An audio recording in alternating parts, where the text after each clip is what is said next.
everyone, welcome to Wingcat Sports, and we're talking Lions before we hit the Red Wings trade deadline. Lions. A couple things actually did happen this week from the last time we talked about it. The two biggest things that happened were Dave Montgomery gets traded to the Texans, and today, because I'll probably release this today, Taylor Decker was released.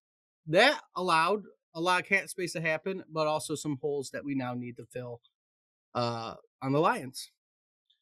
Yeah, I mean, sad to see Taylor Decker go, but I also understand the fact that this guy is at the end of his career. He's been struggling to play. He certainly is not a full season guy. Yeah, and he's starting to get hurt more. I guess they wanted him to take less. He had no guaranteed money this year, so cutting him saved you a bunch of money. Right? They got it. It's a business as well as anything else. But I mean, unlike other podcasts, we're not going to, blow smoke up your ass. This probably means that the Lions are going to struggle to make the playoffs, if anything. I mean, again, you have on paper a weak schedule, so we'll see how it goes. But you definitely have a weaker offensive line. Right. Letting go of Glasgow and letting go of Decker both have hurt your offensive line, regardless of whether they play well or not. What's their cap space? You got to replace them. I believe they should be around probably 12 or 13. Well, that's what they saved with just him. I mean, but you're a -9 in the hole. Oh. So I think you're around 12 or 13. How did they keep talking about signing Linderbaum and stuff? Because technically the NFL doesn't have a hard cap. You just pay extra money if you go past too much money. Well, then kind of like baseball. There's just there's a cap, but not really in the NFL. I still say the number one thing is to fix that offensive line. Now it's almost imperative. You're going to have a lot of rookies on that offensive line. Or you're signing people to cheaper deal. Because when you go through each move, we'll go through each move that happened. We traded Montgomery. We got a fourth or third. I think it was a third and a seventh, or a fourth and a seventh out of that deal. Plus an backup offensive lineman, Shrugs, something like that. Well, he's got experience. At least. Offensive, you got an offensive lineman in there. Right. So whether he's going to be able to fill a hole or not, we'll see what happens. Along with that, you released Glasgow, which saved you a little bit of money. Now you don't have a center though next year. So Linderbaum has to be who we're looking at if we want to sign a big guy. But guess who just retired on the Chicago Bears? Their center. Right. So what's Chicago now going? Chicago's now going to be in the market for a center. So there's another team. So we'll see what ends up happening. And then today, Taylor Decker. So you're opening up spots for you either draft or you're going to look at free agency right now. Right. It is a very interesting time for the Lions, but you're making stuff. The next goal on the agenda for the Lions is restructure Jared Goff's deal. Try to save you another $40 million. And maybe if you can convince St. Brown too, that'll free up more money too. Right. I mean, I guess that's what we got to wait for to see what's going on. Otherwise, I don't expect much from them. I don't think they're going to sign any huge names. We'll see. But I think Lions fans should brace themselves for struggling to make 500. It's going to be an interesting year. And more of that, again, on paper, you have a very easy schedule on paper. We'll see how it goes. It never works out that way. The NFC South sucks. They've sucked for the past 3-4 years, so you should be able to handle them. You're playing the Titans next year. You should be able to handle them. You play two of the worst teams in the AFC with the Dolphins and the Jets. So you have favorable games no matter what happens. Able to handle a few teams this year that they didn't handle, and that cost them the playoffs. Good positive news is we signed Jake Bates. He's coming back. He accepted his tender, so he's coming back. But again, it's going to be interesting. The Lions are going to need to look at the O-line. Are they going to make a trade for Max Crosby? Are you trying to make openings for this Max Crosby deal?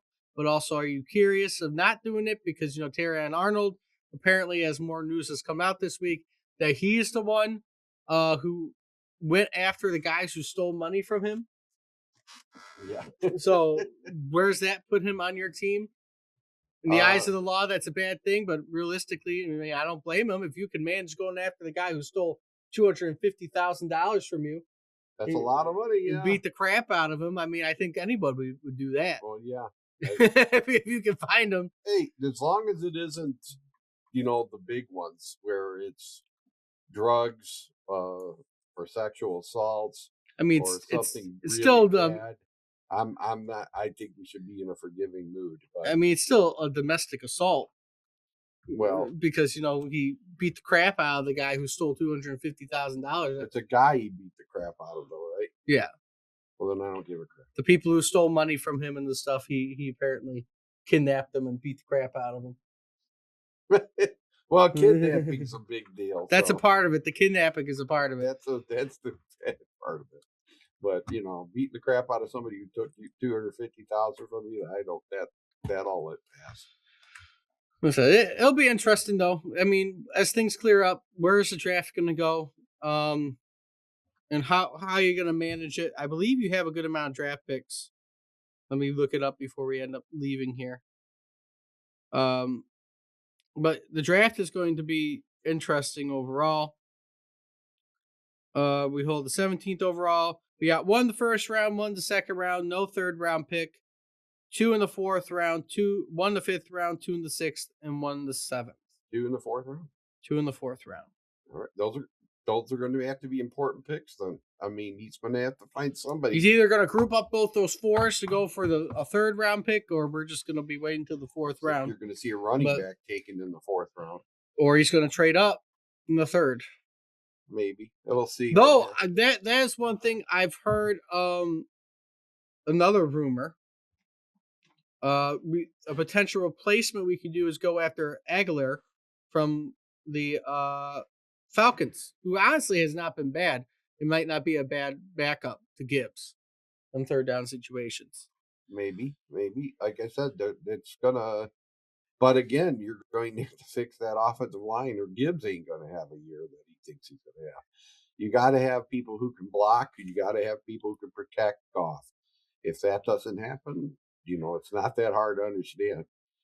That is the most important thing to us right now. Yeah. Is that offensive line.